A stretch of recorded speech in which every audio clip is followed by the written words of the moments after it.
the undisputed WWE Championship is on the line, which we can actually dispute because on this match card, there's actually another world title on the line as well. So I don't really know how undisputed Cody's title is, if I'm being completely honest with you, but Cody Rhodes versus AJ Styles should be a banger. Should be a really good match. I'm looking forward to it. I hope Cody isn't hurt. Obviously, if you watch SmackDown this past week, his main event match with Carmelo Hayes, he took a bit of a bad fall when he tried something off the middle rope. I don't know what he was trying to do, but he took a bad fall. So I hope he's okay and it doesn't kind of prevent them from having a brilliant match here. But of course, Cody Rhodes is winning.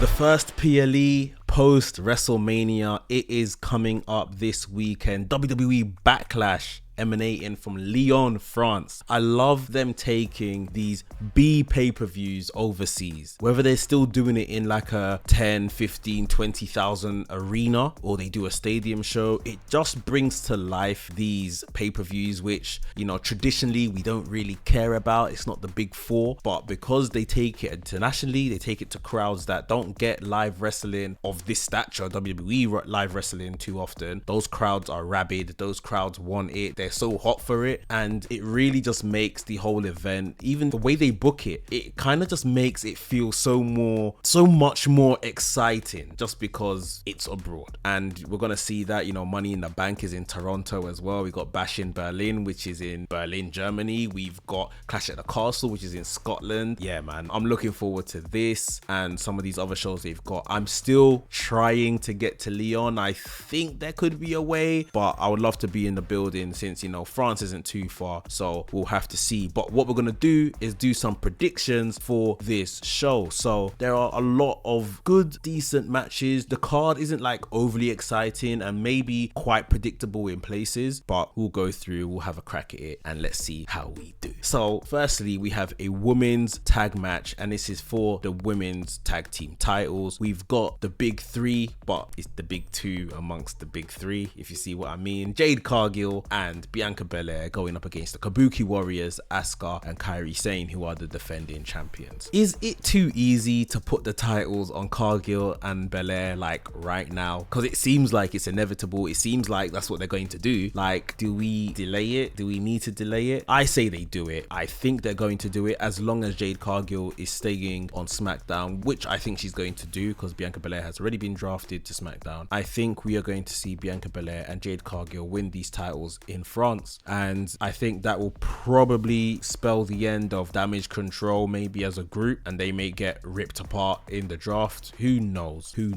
But I think that whether it's they're staying together, Damage Control, or the other team, Bianca Belair and Jade Cargill, I think it's done. I think it's time straight away. Kabuki Warriors aren't really bringing much else to the party. They were great as a tag team when it was them and, you know, Bayley and Sasha Banks back in the pandemic. I thought that was just a great feud between all those women involved, but this time round, not really feeling it. So give it to a big two of the big three, Jade Cargill, Bianca Belair. Let them become women's tag team champions. We've got a tag team match, the Bloodline Boys, Solo Sikoa and the MFT Tamatonga. I'm still trying to figure out what MFT is. If you guys know, let me know. Hit me in the comments because I don't know what the MFT is. I don't know what it stands for. It sounds cool, but it could be one of them things we're all here saying, but it really means something that we shouldn't be saying. But yeah, the MFT, Tamatonga and Solo Sikoa, they're going after Kevin Owens and his backup, maybe his MFT, Randy Orton. Randy Orton stepped in this past week to give Kevin Owens a hand, so they're kind of continuing their relationship since before WrestleMania. And yeah, they're going up against Solo and Tamatonga. I mean, Solo, Tamatonga have looked great in this new kind of iteration of them both. Tama looking mega violent, man. Of course, this is how he's just come into WWE. And Solo Sikoa is looking like, you know, he's standing in for Roman Reigns as a tribal chief, looking real mob bossish. Like, it's fun stuff, and I think they're gonna win. I think Solo and Tamatonga get the win just to keep Tamatonga looking really good. Maybe Tamatonga gets a pin on Kevin Owens in this match. I'm looking forward to it, and I think it'll be cool to see Tamatonga like in an actual match and not so much just keep scrapping people around the arena. WWE Women's Championship is on the line. Bayley is defending the title against Naomi and Tiffany Stratton. I think we all saw this match coming from a long mile away. Like, Tiffany Stratton has been been trying her hardest to insert herself. I was quite mad that they didn't just make Tiffany Stratton join the fray post her getting involved in Bayley and Naomi's match anyway. Doing the whole Naomi versus Tiffany Stratton thing again to see who should be number one contender. It's like, how does that make sense? Naomi won that match and Tiffany scrapped it. So if anything, they should have just banned Tiffany from ringside and ran the match again, sort of thing, on pay-per-view. But they got here in the end, and Tiffany Stratton has entered the fray, and I think Bayley's gonna retain. It's just who's gonna take the pinfall. Could be Naomi, and that could make Naomi quite irritable, especially because she's the one that has a relationship with Bayley. But Tiffany Stratton, I think they might preserve her. You don't want her taking too many losses. I think Tiffany Stratton is terrific. I think she's next up. I've spoken, about the whole shooting someone straight to the top, almost in a Finn Balor-esque way, the way Finn Balor was brought up from NXT. I think Tiffany Stratton was definitely a contender for that. It doesn't seem like they're going to do it, which is fine with me also, but I think Tiffany Stratton is kind of in that position of just stay ready, because at any moment we might have to pull the trigger on somebody, and if we're being completely honest, she is one of the best people to pull the trigger with right now, that you will be like, you know what, I believe it, I get it as well. So yeah, I think Tiffany Stratton has a lot to offer. There's a big high side on her, but yeah, the title's staying with Bayley, and I think Naomi could get pinned here. Next up, the World Heavyweight Championship, Damian Priest versus Jey Uso. And I considered this week doing a little separate piece on this match. There's been a lot of talk on this match, how it's kind of looking hella mid-cardish, and I hate to hear that, I hate to say it, because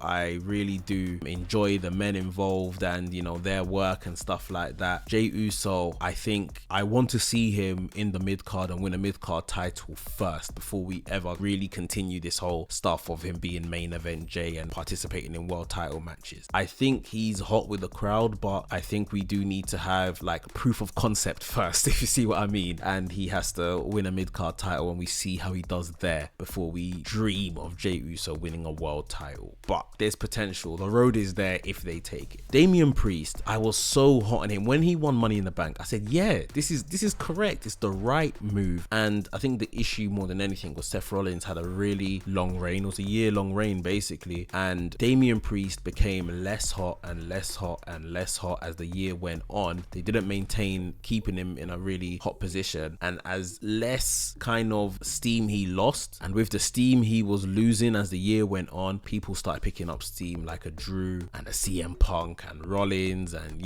it's just like you had the opportunity here and you maybe took a bit too long on that cash in for this particular person. And people are saying this feels mid-card. Listen, I think we just need to give it a go first. I 100% subscribe to what you guys are saying, I hear it, but let's just give it a go. And I think this is just the first month out of WrestleMania sort of thing, and we've got a draft in the way as well. Let everyone settle on the roster, let Damian Priest, give him every tool to succeed with, and then we'll see how he does in a couple months time, because we've got a couple big shows coming up. There's a Berlin show where everyone expects Gunther to be in a title picture. There's a Scotland show where everyone expects Drew McIntyre to be in the picture. So we've got some programs there if they take the opportunity. The question is, we need to just continue to build up this guy so that we can take the opportunity. Last but not least, the undisputed WWE Championship is on the line, which we can actually dispute, because on this match card there's actually another world title on the line as well. So I don't really know how undisputed Cody's title is, if I'm being completely honest with you, but Cody Rhodes versus AJ